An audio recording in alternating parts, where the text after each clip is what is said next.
Assalamualaikum warahmatullahi wabarakatuh. Perkenalkan, kami perwakilan dari kelompok 1 yang beranggotakan Saya perwakilan dari kelompok 4 yang beranggotakan. Di sini kami sebagai narator akan menjelaskan tentang dampak pendudukan Jepang di bidang militer. Menangkan Perang Pasifik melawan negara-negara barat, Jepang membutuhkan cadangan tentara.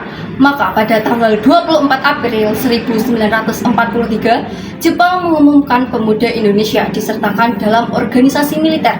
Kedua organisasi militer yang dibentuk Jepang yakni Heiho dan Peta. Heiho adalah barisan prajurit yang langsung ditempatkan dalam struktur militer Jepang. Anggotanya disertakan di Angkatan Darat dan Laut. Jepang memang melihat potensi dan kemampuan para pemuda, namun masih meragukan kesetiaan rakyat Indonesia terhadap kepentingan Jepang. Heiho dibentuk sebagai pekerja kasar di satuan militer. Oleh karena itu, di Heiho tidak ada perwira yang diangkat dari anggota. Perwiranya orang Jepang sendiri. Anggota Heiho membangun kubu pertahanan, menjaga kamp tahanan, dan membantu tentara di medan perang. Banyak anggotanya yang ikut perang melawan Amerika Serikat di Kalimantan, Irian hingga Burma atau Myanmar. Di lingkungan tentara ke-16 Jawa sampai Madura dibuat seksi khusus atau Tokubetsuhen atau bagian intelijen yang disingkat Beban. Para pemudanya dilatih kemampuan intelijen. Pelatihan dipimpin oleh Letnan Yanagawa. Pelatihan khusus ini akhirnya berkembang menjadi Shinen Dojo atau panti pelatihan pemuda yang berpusat di tangan. Kurikulum Shinen Dojo antara lain semangat, situasi dunia, sejarah perang, spionase, senam, gulat suno, renang, menembak, hingga lagu-lagu perang.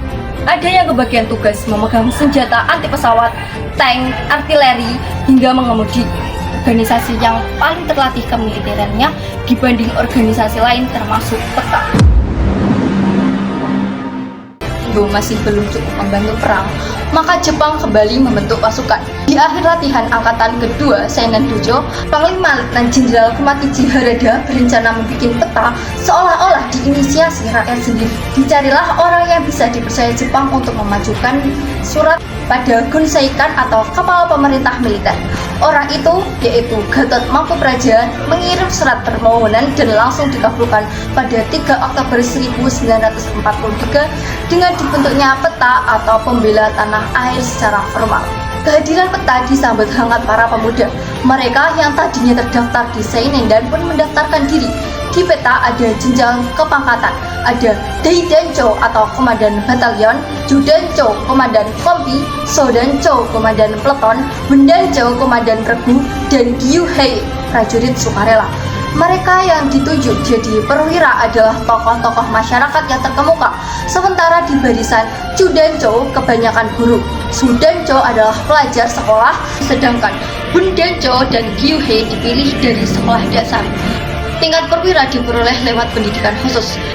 Pendidikan itu dilaksanakan di Bogor dengan korps latihan pemimpin tentara sukarela pembela tanah air di Jawa. Setelah menyelesaikan pelatihan, para calon perwira ini ditempatkan di berbagai daerah atau batalion di sepanjang Jawa, Madura, dan Bali. Namun berbeda dengan Heiho, peta tidak dimasukkan resmi ke struktur militer Jepang.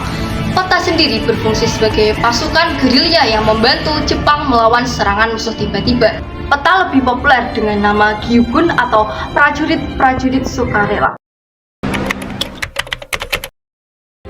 Pada masa penjajahan Jepang di berbagai wilayah di Asia seperti Indonesia, Korea, dan Tiongkok, keberadaan semi militer Jepang sangatlah signifikan. Mereka merupakan bagian dari aparat keamanan dan kontrol yang ditempatkan oleh pemerintah Jepang untuk mengawasi dan menegakkan kebijakan kolonial mereka. Para anggota semi militer Jepang ini umumnya terdiri dari tentara, polisi, militer, dan anggota paramiliter yang diberdayakan untuk menjaga ketertiban, mengumpulkan informasi intelijen, serta menindak siapapun yang dianggap mengancam kekuasaan Jepang.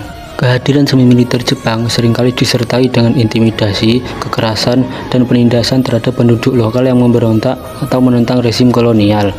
Mereka juga berperan dalam mengawasi dan mengendalikan kegiatan ekonomi serta politik di wilayah yang dikuasai Jepang. Meskipun memiliki kedudukan yang lebih rendah dibandingkan dengan tentara Jepang yang reguler, anggota semi militer Jepang memiliki kekuasaan yang cukup besar dalam lingkup lokal mereka.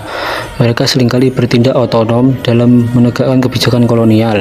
dan bisa menjadi alat pemerasan atau eksploitasi terhadap penduduk setempat. Selain itu, semi militer Jepang juga berperan dalam melaksanakan program propaganda dan pendidikan yang bertujuan untuk memperkuat dominasi budaya dan ideologi Jepang di wilayah yang mereka kuasai.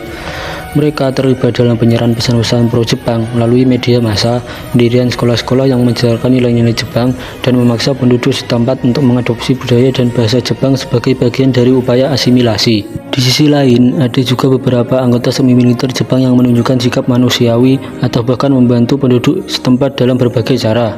Meskipun demikian, peran mereka secara keseluruhan masih terkait erat dengan penindasan dan eksploitasi selama masa penjajahan Jepang di Asia. Dalam sejarah, keberadaan semi militer Jepang menjadi bagian penting dalam memahami dinamika penjajahan Jepang serta dampaknya terhadap masyarakat yang dikuasai.